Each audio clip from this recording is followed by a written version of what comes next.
बोलो श्री प्राणनाथ प्यारे की जय। बोलो श्री सतगुरु महाराज की जय। पन्ना धाम की जय। सर्व सुंदर साथ की जय। आप सभी सुंदर साथ जी के धाम हृदय में विराजमान शोभायमान प्राण प्रियतम धाम दुल्हा प्राण धन आपके नूरी कोमल चरणार बिंद में कोटान कोट प्रणाम जी। परमहंस महाराज श्री गोपाल मणि जी की अति सुंदर अति प्यारी बीतक हुए पारंगत सर्व विद्या से किया परमहंसी वेश धारण प्रेम रस भरी अमृत वाणी से तृप्त हो जाते प्रेमी भक्त जन। और देवी सरस्वती भी आकर उनके दर्शन कर चुकी हैं और ये भी कह चुकी हैं कि आपने अपने स्वरूप को पहचाना नहीं है अभी, वरना आप तो सब विद्याधिपति हैं। और जैसे ही उनके दर्शन हुए और उनके हृदय में वेद आदि सहित सारी विद्याएं उनके अंदर आ गई। अति सुंदर अति प्यारे परमहंस महाराज जी श्री गोपाल मणि जी के चरणों में कोटान कोट प्रणाम जी। आपके कदम पड़ रहे हैं ना, परमहंसों के कदम पढ़ते ही सुंदर साथ जी यहाँ पर ऐसे लगता है जैसे सब कुछ साफ साफ होता जा रहा है, विचारों में स्पष्टता आती जा रही है, अंदर से संशय धीरे धीरे करके जाते जा रहे हैं। क्योंकि जहां इनके कदम होते हैं, हमारे परमहंसों के कदम होते हैं, वहां पर संशय कभी नहीं टिकते हैं। चरणों में कोटान कोट प्रणाम जी। और सुंदर साथ जी थंबनेल के बारे में मैं कह ही नहीं सकती, कुछ ऐसे लगता है अल्ट्रा HD होता है ना, हाई डेफिनेशन की आंखें भी बंद करो तो धुंधला ना दिखाई दे, इस प्रकार का। ऐसे लगता नहीं है कि ये टिका हुआ एक स्थिर थंबनेल, ऐसा लगता है जैसे चलता हुआ सा है, जैसे स्थिर फोटो चलने लग जाती है और वीडियो बन जाता है ना, आंखें बंद करो तो पूरी घटना पूरा प्रसंग जैसे सामने घटे। तो और फिर भी क्या सुंदर साथ जी, सारी विद्याएं उनको मिल चुकी, छोटी उम्र बहुत छोटी उम्र है, पर क्या अभिमान का नामो निशान है, अभी भी खोज जारी, अभी भी खोज जारी। हम थोड़ा सा लेके ऐसे समझते हैं, थोड़ा सा भी नहीं। महामती जी कहती हैं बूंद बराबर तो उनके हृदय में आई और सागर बनी है, हम बूंद का भी करोड़वां हिस्सा भी नहीं ले पा रहे अभी, और सोचते हैं हमें बहुत ज्ञान आ गया है। तो हमें परमहंसों से सीखना है सुंदर साथ जी, खोज की कैसे जाती है, और धनी के मिलने के बाद भी, साक्षात्कार के बाद भी कैसे अहंकार से बचा जाता है सुंदर साथ जी, उसके पहले भी और उसके बाद भी। आइए चलते हैं, अति सुंदर गायन स्तुति करते हैं अपने परमहंसों की। प्रेरणा जी प्रणाम जी। नाम जी सुंदर साची सबके चरणों में प्रणाम। दीदी आवाज आ रही है? हाँ जी बहुत अच्छी आ रही। बोलो श्री सद्गुरु महाराज की जय। बोलो श्री प्राणनाथ प्यारे की जय।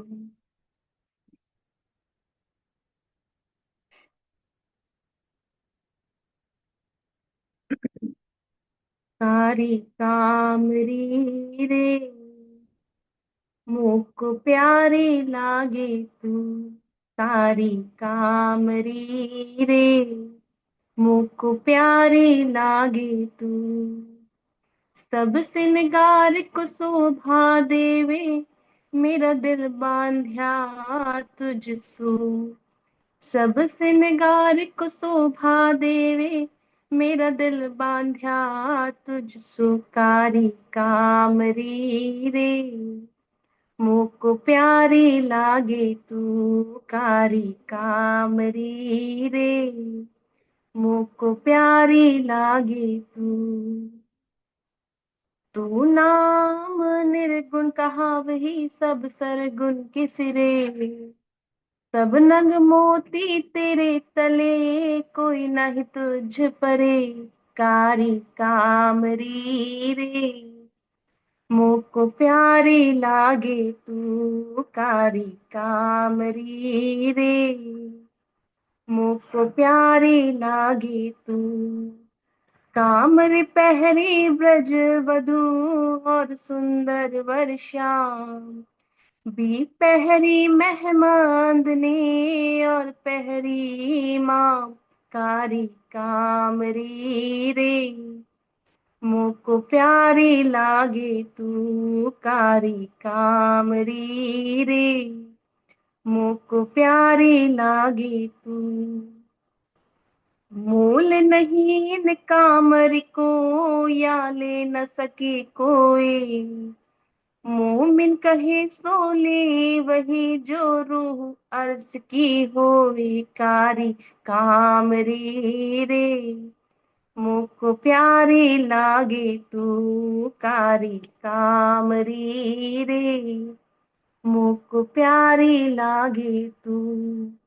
गोवर्धन को ढापिया एक बूंद न हुआ दखल, आग लोहा पानी प्रलय के सोच लिया सब जल कारी कामरी रे, मोको प्यारी लागे तू कारी कामरी रे, मोको प्यारी लागे तू।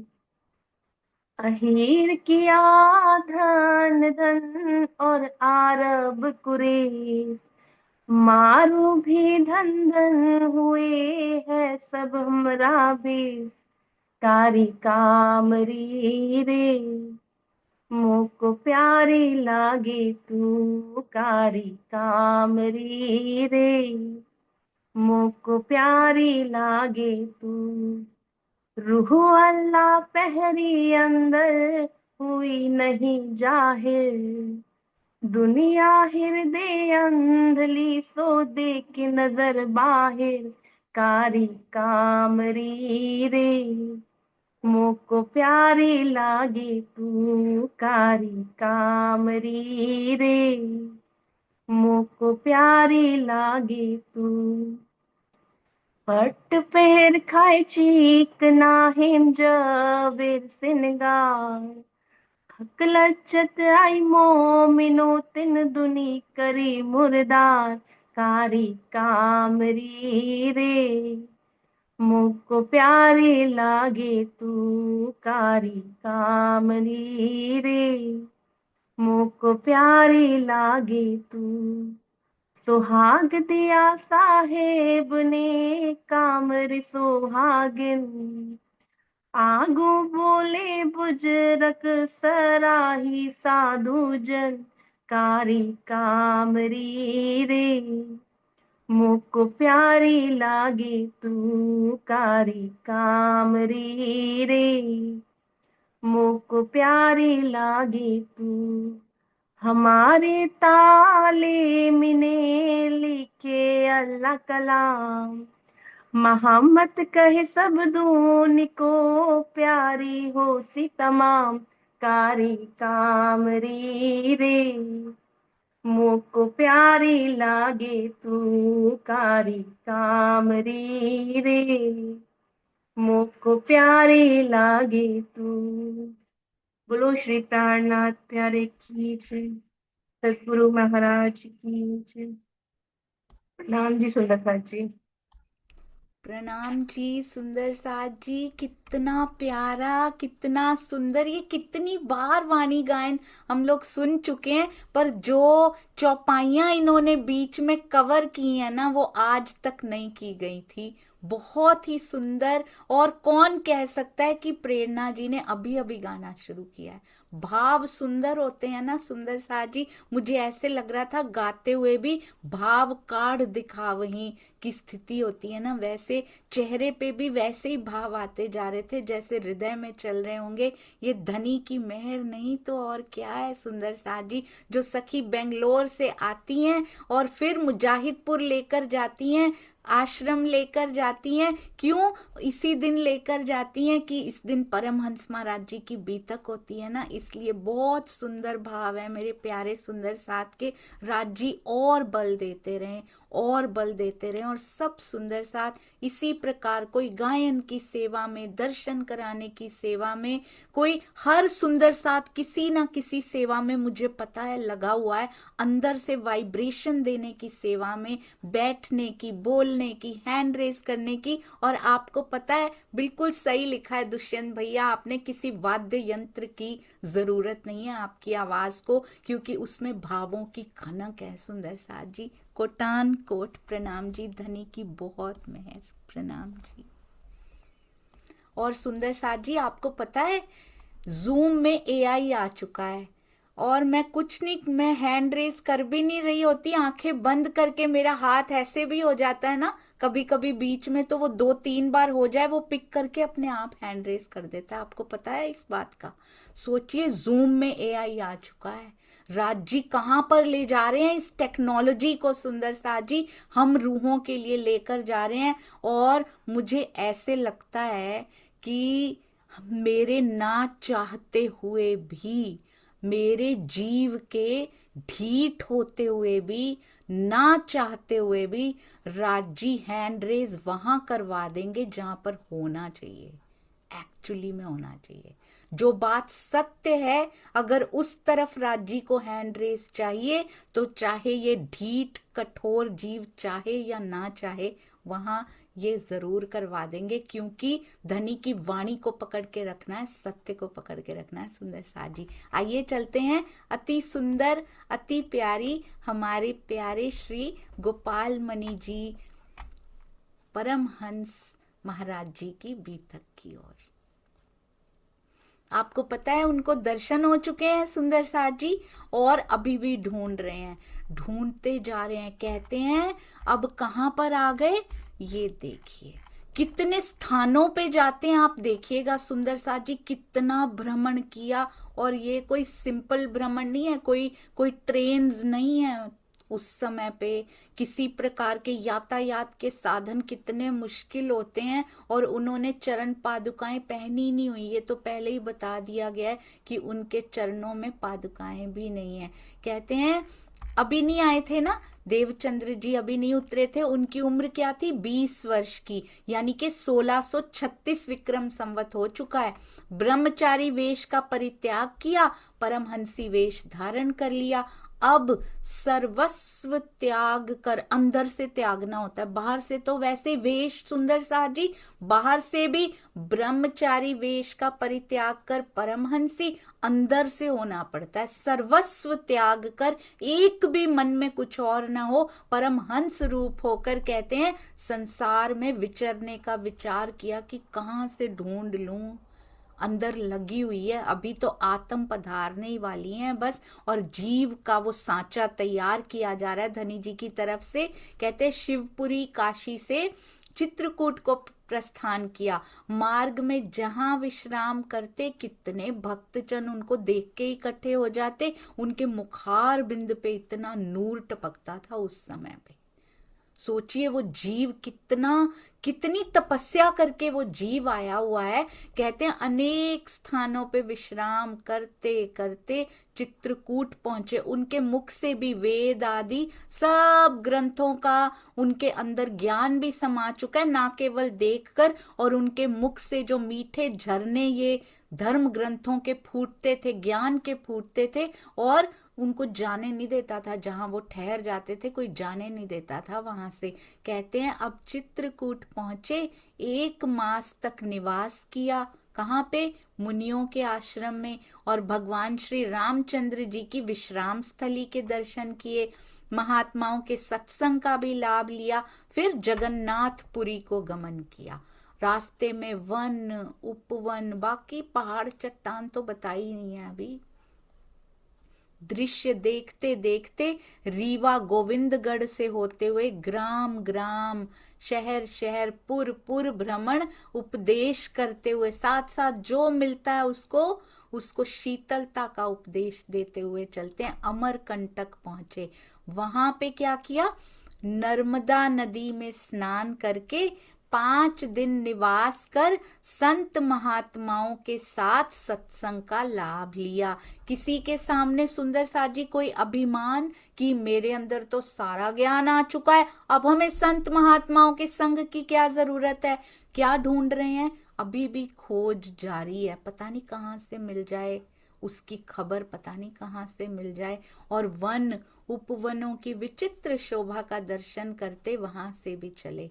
स्थान स्थान पर, क्योंकि अंदर ज्ञान है तो वो फूटेगा जरूर। उनके मुखार बिंद से वो ज्ञान निकलता है। ज्ञान चर्चा करते हैं और रास्ते में कहते जीवों को मुक्ति का मार्ग दिखाते हुए अनेक वन पहाड़, बिल्कुल परमहंस महाराज जी श्री राम रतन दास जी की बीतक में भी यही आता है। झरने, नदी, सरोवर, हमने तो कह दिया बस, पहाड़ कह दिया तो पार नहीं होता। पहाड़ को चढ़ने में उतरने में कितने कष्ट सहे होंगे सुंदर साथ जी। बीतक में तो उसका छोटा सा अंश भी नहीं दिखाई देता, कुछ नहीं लिखा, बस पहुंचाना है उनको मंजिल तक। कितने कष्ट रास्ते में आ रहे हैं, कितनी बार भूख सहन की, कितनी बार ये मौसम सहन किए, कितनी बार उनको भी शरीर में तकलीफ होती होगी। 5 तत्वों का ही शरीर है, थकान भी शायद होती होगी, या उसको मिलने की तड़प इतनी है जिसका नाम भी नहीं जानता इस दुनिया में कोई। तड़प इतनी ज्यादा है कि उनको शरीर का कुछ दिखाई ही नहीं देता, भान ही नहीं होता सुंदर साथ जी।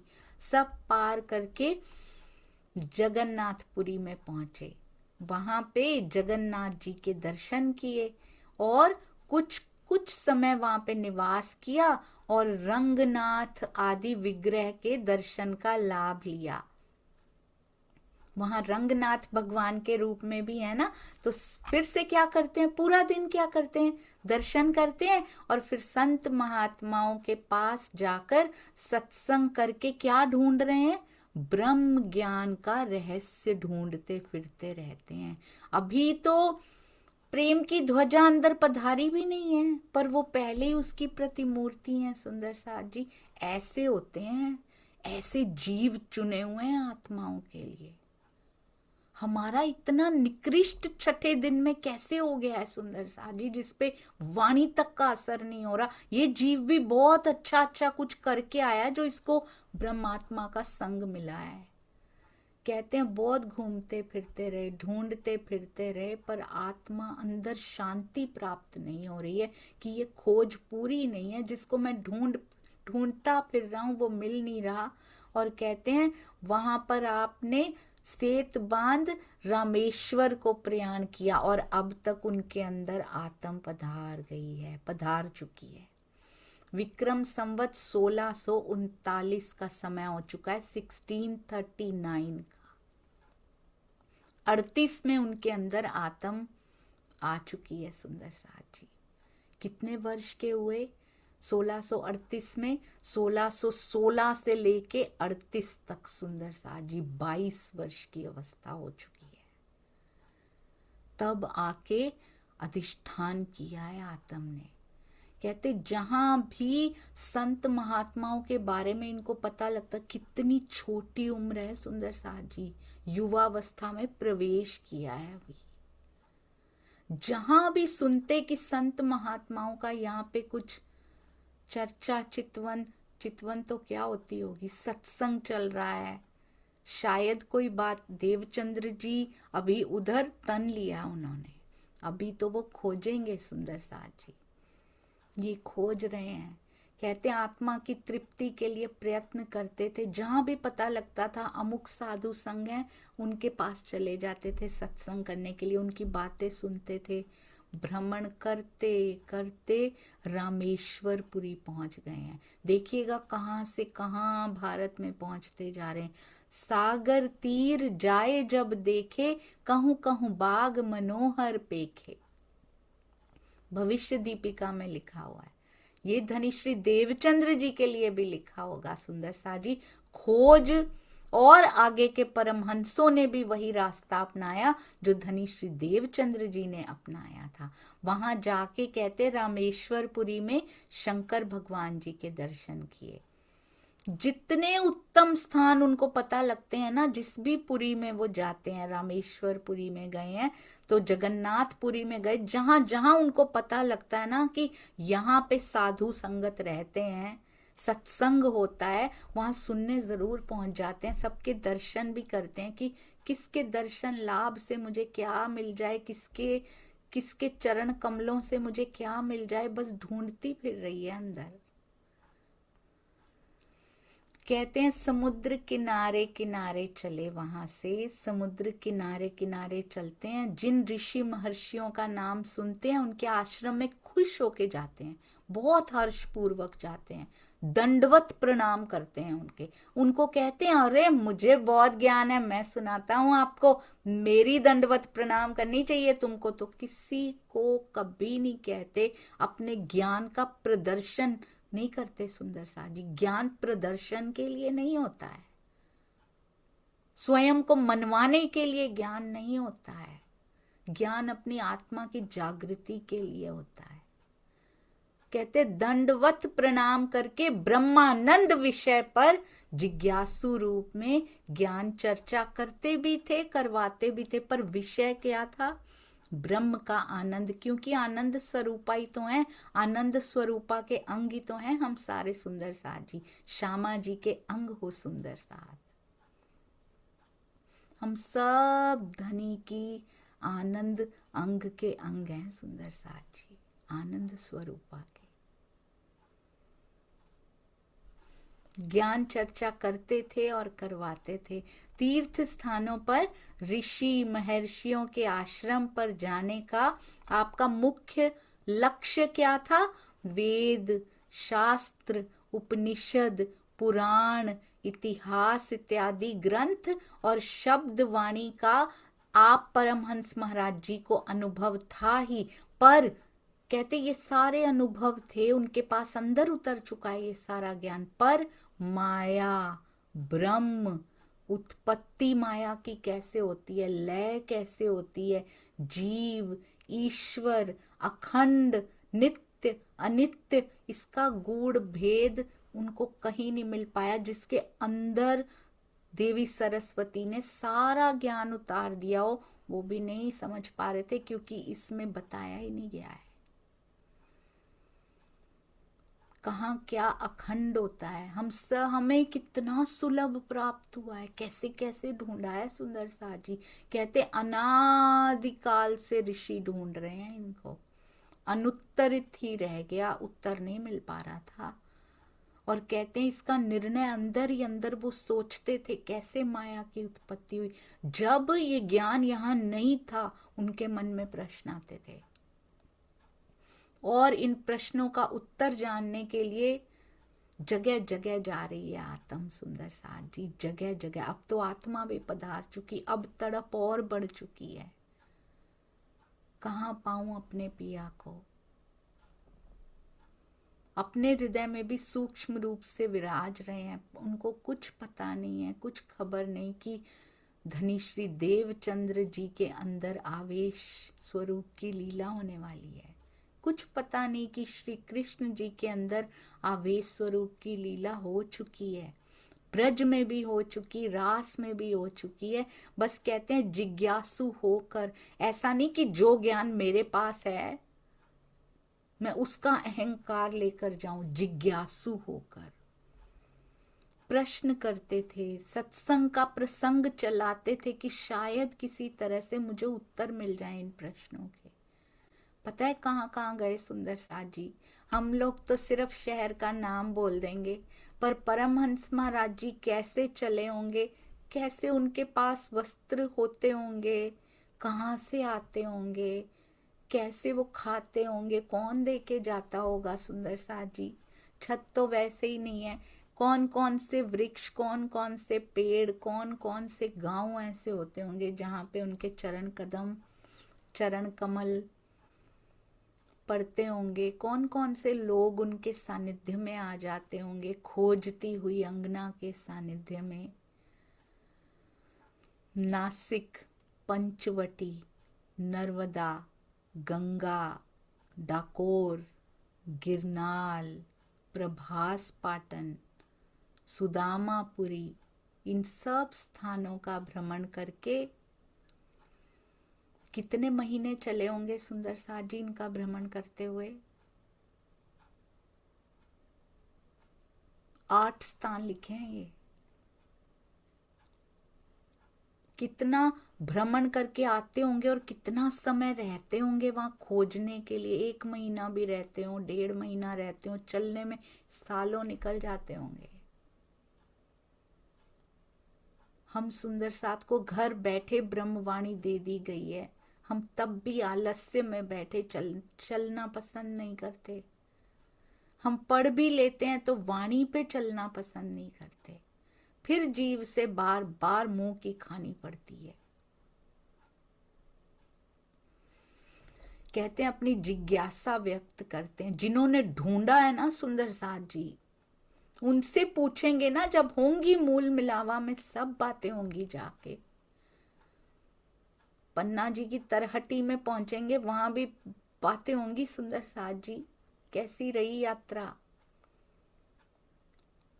हम भी कुछ कुछ पल सुधार लें, अपने कुछ पल इकट्ठे कर लें सुंदर साथ जी, बोलने के लिए कि हमने भी धनी को पा लिया, हमने किसी का दिल नहीं दुखाया।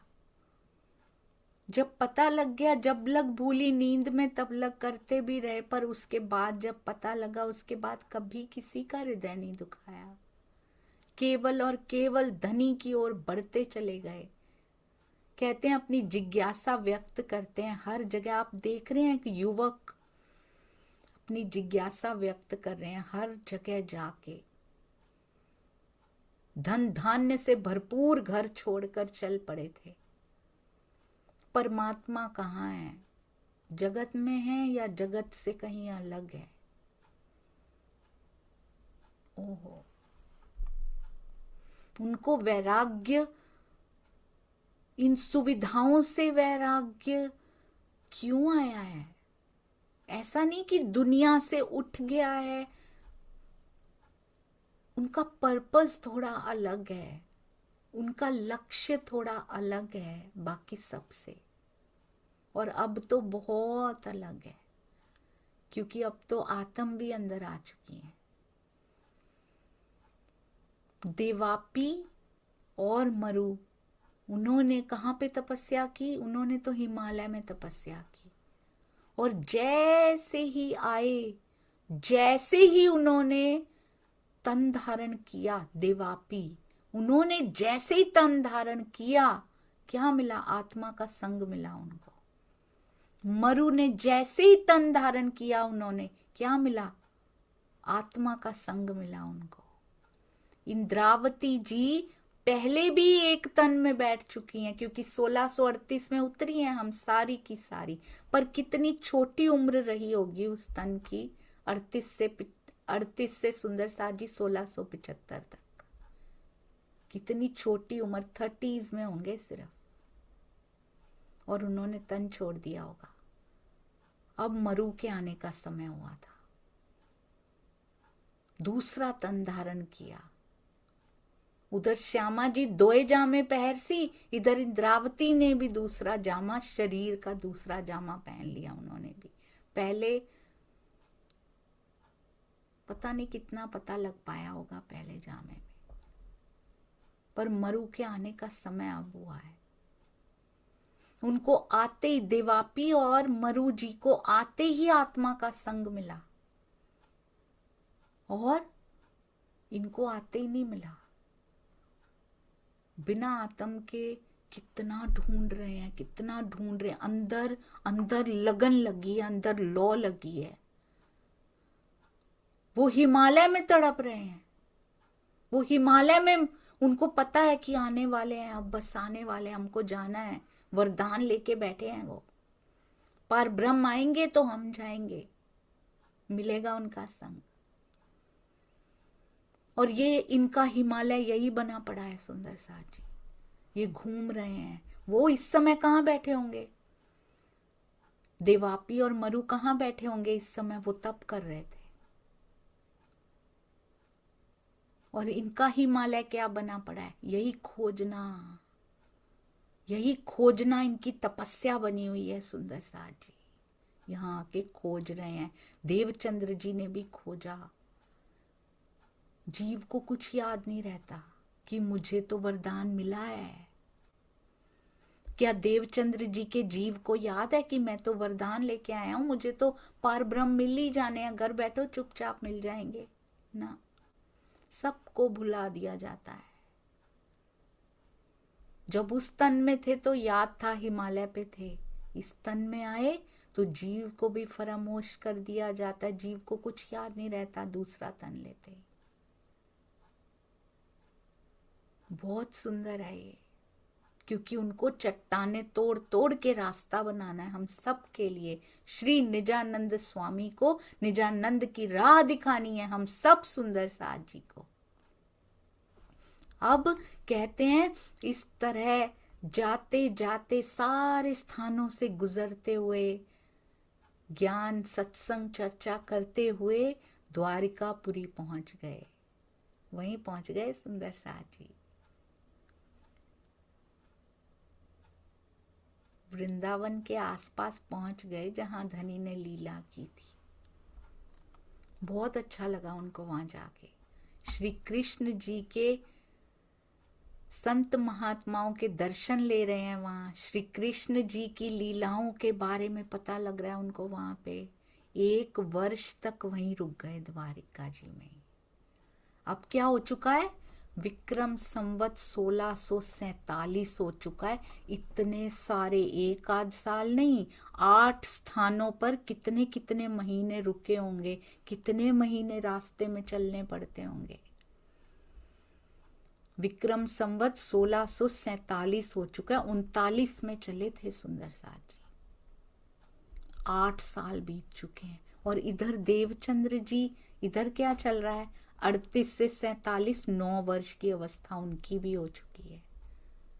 उनके अंदर भी प्रश्न उमड़ने शुरू होने वाले हैं। 11 वर्ष की अवस्था में, 16 में उनको भी घर छोड़ना है सुंदर साथ जी। कैसे साइड बाय साइड चल रहा है सब कुछ, आप देख रहे हैं। हम कहाँ हैं? क्या ये 2 ही आत्माएं हैं? हम भी तो उतर चुकी हैं। हम बेसुध माया में, बेसुध ये खोज रही हैं। हम बेसुध माया में आज भी वही। अब तो खोज खोज खोज के सारे परमहंसों ने निकाल दिया। क्या क्या नहीं लेकर आए वो सुंदर साथ जी हमारे लिए। हमने क्या लिया उनसे? हम एक प्रेम को ग्रहण नहीं कर पाए उनके जीवन में से, बीतक साहब में से, वाणी में से प्रेम को ग्रहण नहीं कर पाए। उनके पास बैठे हुए भी हम उनको पहचान नहीं पाए सुंदर साथ जी, उनके पास बैठे बैठे भी। इनको रास्ता दिखाने वाला कोई नजर नहीं आता, पर है, वो है सुंदर साथ जी, भूलना नहीं है। हुक्म का ब्रह्मांड है ये। पर ये कितना सुंदर बताएंगी अपने बारे में जाके, परमहंस बताएंगे, धनी श्री देवचंद्र जी, श्यामा जी बताएंगी मैंने कैसे खोजा पिया तुझे, छोड़ धंधा सब और कितनी कितनी विध से मैंने तुझको खोजा पिया जी। हम क्या बताएंगे? खोजे खोजाए मिल गए थे हमें तो, हमने फिर भी पाने में कितनी देर कर दी। हम इधर उधर की इन बातों में ही लगे रहे।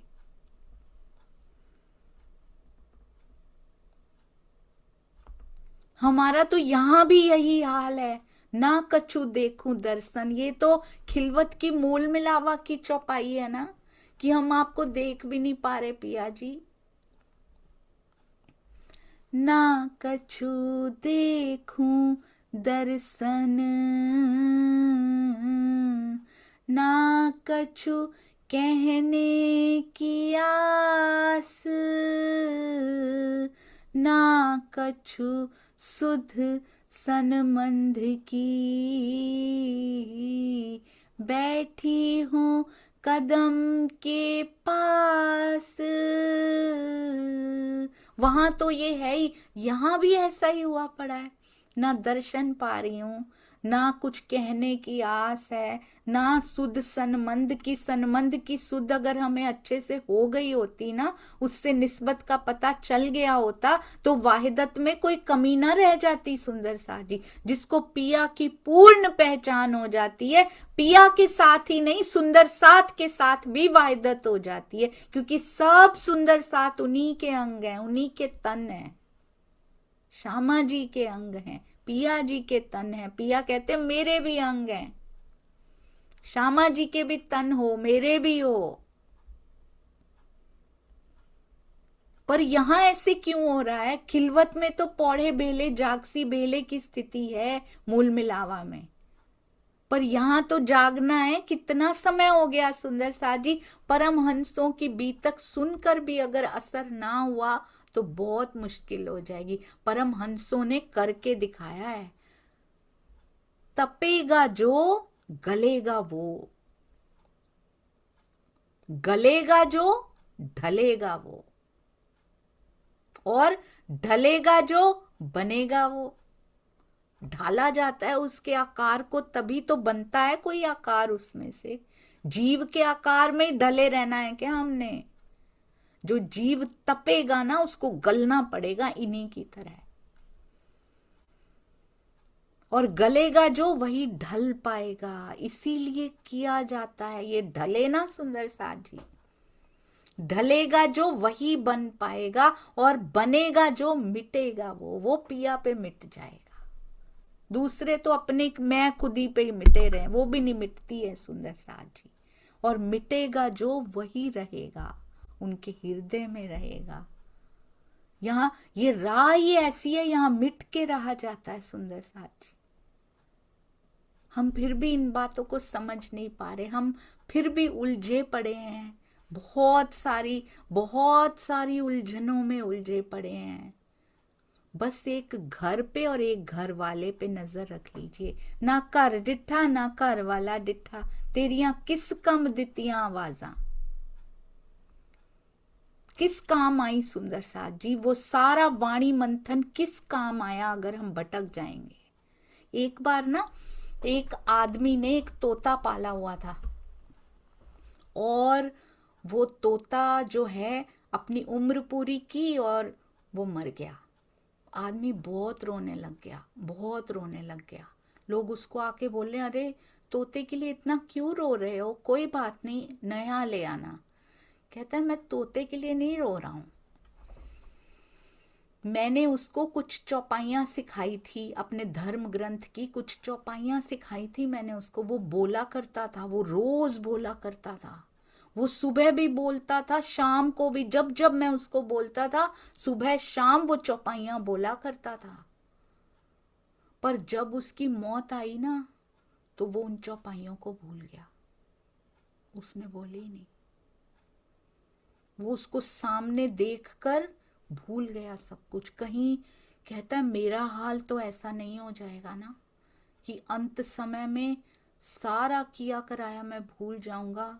क्योंकि अगर केवल रटन होती है ना, अगर केवल मुख में है और अंदर नहीं गया है ना, तो वो भूल जाता है। ऐसा समय देख,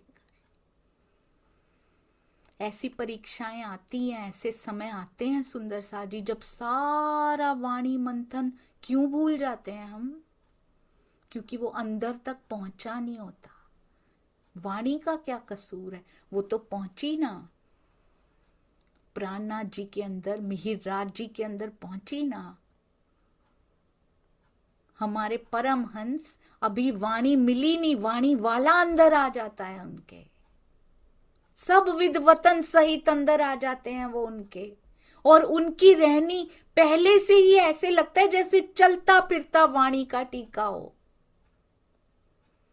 हम क्यों भूल जाते हैं उन शिक्षाओं को, उन चौपाइयों को जो हमें प्रेम करना सिखाती हैं सुंदर सा जी। कहीं ऐसा ना हो जब समय आए तो सारा मंथन इधर उधर बिखर जाए, कहीं ऐसा ना हो।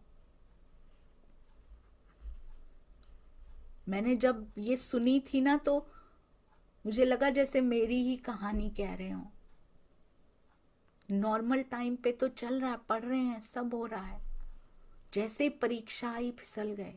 कहाँ गए वो मंथन, कहाँ गई वो चितवन, कहाँ गई वो सेवा पूजा, कहाँ गई वो परिक्रमा, कहाँ गई वो तीजी भौम, कहाँ गई वो चांदनी सुंदर साज जी। परीक्षा के समय पे अगर हम सब कुछ भूल गए तो, इसी के लिए तो किया था सारा कुछ, सारा साल, इतने साल पढ़ाइयाँ परीक्षा के लिए तो की थी, उसी में सब गलत लिख दिया तो क्या फायदा हुआ। प्रेम सिखाती है ना हमारी वाणी। प्रेम का पल्ला पकड़िए सुंदर सा जी, पकड़ के रखिए, जाने नहीं देना, दूर नहीं होना उससे। द्वारिका में 1 वर्ष तक निवास करते हैं। उस वक्त विक्रम संवत 1647, आपकी उम्र 31 वर्ष की हो चुकी थी। कैसे अगर ऊपर से देखो ना, वो कहाँ है, धनीश्री देवचंद्र जी कहाँ है, वो बालक देवचंद्र कहाँ है, ये युवावस्था में गोपाल मणि जी कहाँ है, कितनी दूर हैं। अगर यहाँ से देखा जाए, एरियल व्यू से देखो, राजी कैसे देख रहे हैं इन दोनों को और हम सबको। ये दोनों ही नहीं है, हम सब भी हैं। इंद्रावती की आत्म भी किसी न किसी जीव में प्रवेश हो चुकी है, अभी मरु नहीं मिले हैं उनको, और हम सब माया में मस्त पड़ी हैं, ये खोज कर रहे हैं। देवचंद्र जी के अंदर प्रश्न आ चुके हैं, उनके अंदर से लीला शुरू होने वाली है। आने वाले हैं सिपाही रूप में, बहुत जल्दी आने वाले हैं। राज्य ऊपर से सारी कठपुतलियों को अपने हुक्म से नचा रहे हैं, हम ऐसे ही यहाँ परेशान होते जा रहे हैं।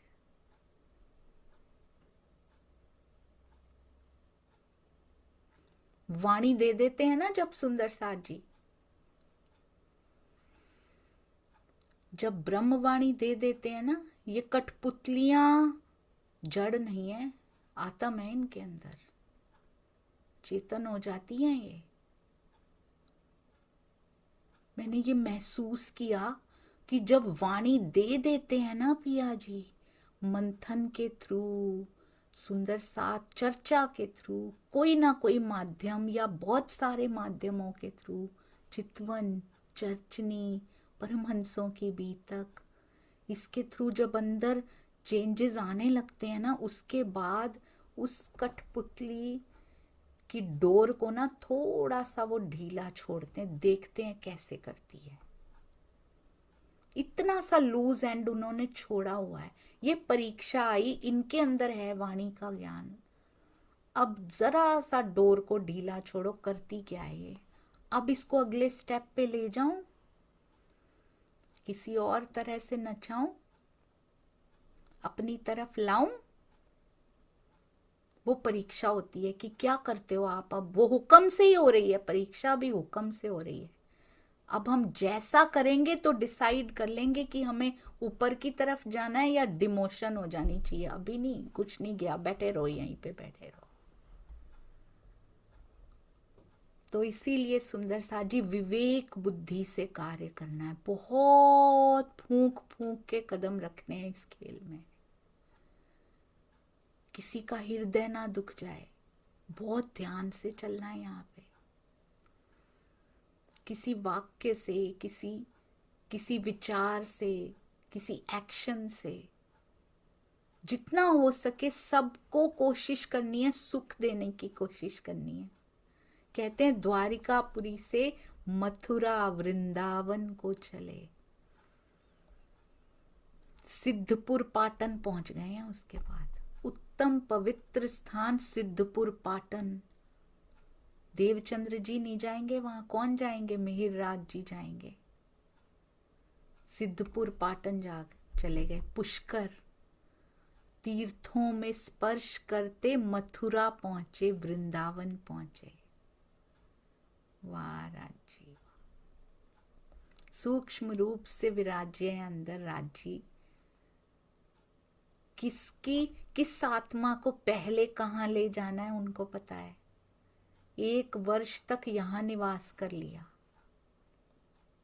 द्वारिकापुरी में 1 वर्ष कर लिया, जाने की इच्छा नहीं होती। यहाँ की लीलाओं आगे लिखा है, गोकुल, मथुरा, वृंदावन, नंदग्राम, बरसाना, गोवर्धन, कुंज निकुंज वन, उपवन, जमुना जी की रमण रेती। सोचिए वो स्थान कैसे हैं, हू बहू ज्यों के त्यों फिर से खड़ा किया है ये ब्रह्मांड सुंदर साथ जी, ज्यों का त्यों खड़ा किया है।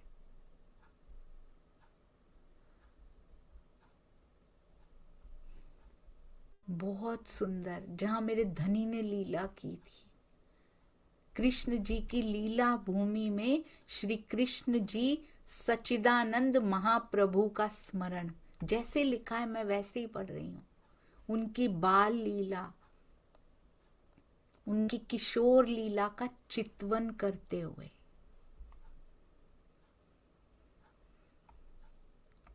यदि हम अपनी सुंदर साथ जी, मुझे तो एक बात बहुत भा गई है। इंद्रावती जी ने रास में कहा धनी जी को ब्रज बहुत अच्छी लगती है, आओ उसकी अनुकरण लीला करते हैं। ब्रज यानी बीतक, जो हम करके आए हैं ना, उनको बहुत प्यारी लगती है वो लीला। और तो किसी तरह से वो दिखाई नहीं दे रहे, मिल नहीं रहे हैं।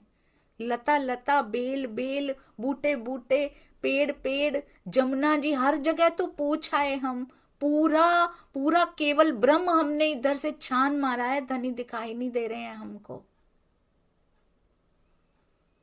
चलो वही करते हैं। बीतक उनको बड़ी पसंद है हमारी, ब्रज की बीतक, क्योंकि उस समय हुई वही थी, अभी और कोई बीतक थी नहीं हमारे पास, और कोई पल नहीं थे हमारे पास याद करने वाले। चलो वो बीतक बीतक खेलते हैं, चलो अनुकरण लीला करते हैं।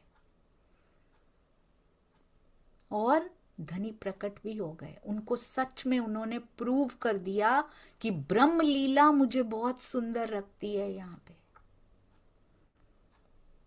आज भी सुंदर साथ जी वही सिचुएशन है, छठे दिन में भी उनको ब्रह्म लीला बहुत सुंदर लगती है।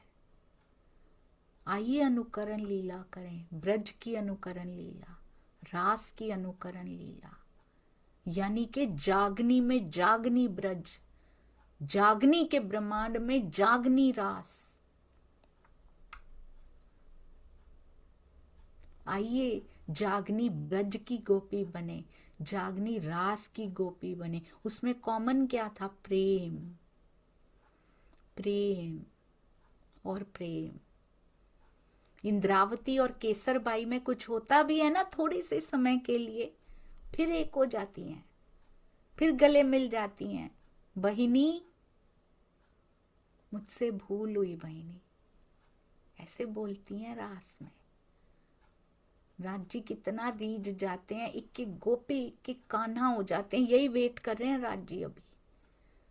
हर सुंदर साथ को धनी मिल जाएंगे, हर सुंदर साथ को धनी मिल जाएंगे।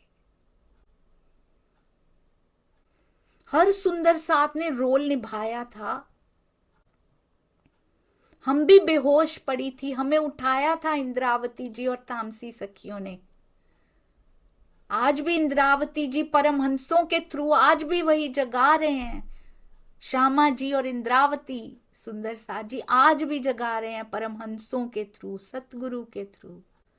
पर हम उठे थे, हमने कहा था नहीं उठा जाता राज जी, हिम्मत नहीं है, नहीं उठा जाता इंद्रावती। हमने कहा था सखी मैं इतनी दुखी हूं, रोते रोते उठ नहीं पा रही थी, जैसे क्षीण हो गए थे, बिल्कुल धनी नहीं मिल रहे। पर फिर भी हम उठी थी, हमने रोल निभाए थे, नहीं उठा जा रहा था, गिरी पड़ी थी, उन्होंने उठाया था तो हम उठे थे, वापस नहीं गिरी थी हम।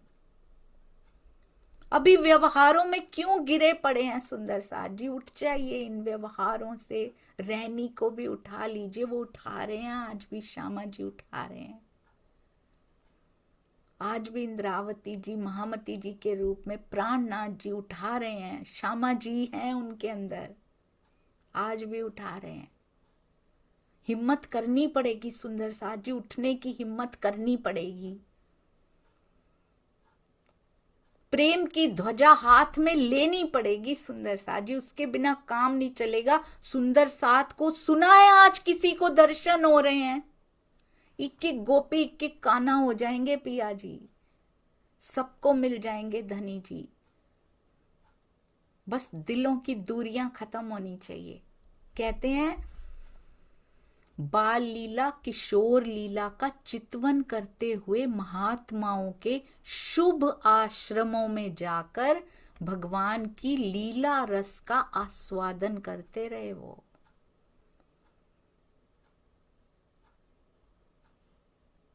उनकी बाल लीला अभी पता भी नहीं है उनको कुछ, पर फिर भी आकर्षित कर रही है, आज भी आकर्षित कर रही है, क्योंकि बीतक है ना हमारी, कैसे आकर्षित नहीं करेगी। चौथे पांचवें दिन की बीतक आकर्षित करती है, तो पहले दूसरे दिन की नहीं करेगी। वो भी तो हमारी है, वो भी तो ब्रह्म लीला है। ऐसे महात्माओं के आश्रमों में जाते हैं जहां पे वो उन बाल लीलाओं का वर्णन करते हैं, चितवन करते हैं, भावों में रहते हैं, भावलीनता में रहते हैं, किशोर लीला का करते हैं। यहां हुई है ना किशोर लीला भी, प्रतिबिंब की लीला, वो तो पता है दुनिया को। फिर वहां से आप देख पा रहे हैं ना सुंदर साथ जी, कहाँ कहाँ जा रहे हैं, किस किस आश्रम में जा रहे हैं, कितना उनको आनंद आ गया है कि यहीं रुक गए हैं, इधर ही घूमते जा रहे हैं। अब यहां से आगे प्रस्थान करेंगे। पता है कहाँ जा रहे हैं? हरिद्वार जा रहे हैं, सिद्धपुर पाटन, फिर ये सब वृंदावन और सब जगह होते हुए हरिद्वार जा रहे हैं। समय क्या है हरिद्वार में उस समय? समय क्या है, कौन सा समय चल रहा है? कुंभ के मेले का। धनी श्री देवचंद्र जी और प्राणनाथ जी की मिक्स हो रही है कि नहीं, बीतक हो रही है कि नहीं सुंदर साथ जी? छठे दिन में पहला, दूसरा, चौथा, पांचवा, सारे दिन मिक्स हो रहे हैं छठे दिन में सुंदर साथ जी। तीसरे दिन का भी ज्ञान, ब्रह्म लीला नहीं है वो, हम नहीं आई थी तीसरे दिन में, बट इट्स वेरी इंपॉर्टेंट लीला।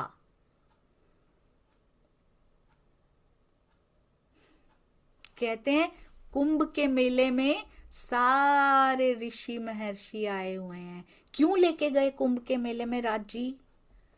क्यों लेके गए सुंदर साथ जी? क्या जरूरत है कुंभ के मेले में ही ले जाने की? Why did it happen?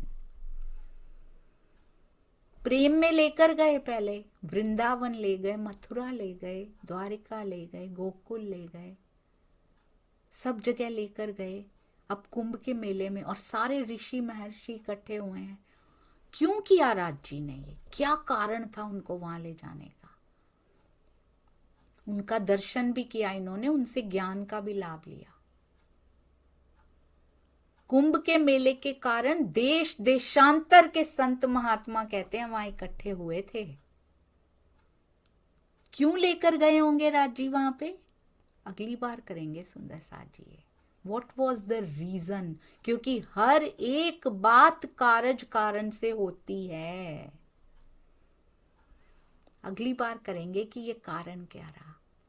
बोलो श्री प्राणनाथ प्यारे की जय, बोलो श्री सतगुरु महाराज की जय, पन्ना धाम की जय, सर्व सुंदर साथ की जय। पन्ना धाम में सब पुरियां आ जाती हैं, तीनों पुरी धाम की जय सुंदर साथ जी। और जिस जिस स्थान पे मेरे धनी की सेवा पधराई है, जिस जिस हृदय में धनी को पधराया है सुंदर साथ जी ने, उन सब की जय। हर एक सुंदर साथ के हृदय में विराजमान पिया के चरणों में कोटि कोटि प्रणाम। सबके लिए, चाहे कैसे भी डायलॉग्स हों, मेरे धनी के हुक्म का खेल है। श्री सिंधी हमें यही बता रही हैं, किसी के प्रति कोई भाव ऐसा ना आ जाए जो मुझे मेरे धनी से मिलने से रोक दे। सबके प्रति प्रेम वाली सम दृष्टि रखते हुए आगे बढ़िए, वेट कीजिए, धैर्य रखिए, राज जी सब बहुत सुंदर कर देंगे, बस अपनी रहनी पर ध्यान रखिए कि वो मुझे पिया की ओर ले जा रही है या नहीं ले जा रही है। प्रणाम जी सुंदर साथ जी, और मुझे कृपया क्षमा करते जाइएगा। परमहंसों की बीतक के लायक तो मैं नहीं हूं, बिल्कुल भी नहीं हूं। एक बार ना एक एक बात बताती हूँ। एक बार एक आदमी था, एक व्यक्ति थे, वो ना बाजार जाते थे ना, बहुत अमीर थे, बहुत धनी आदमी थे।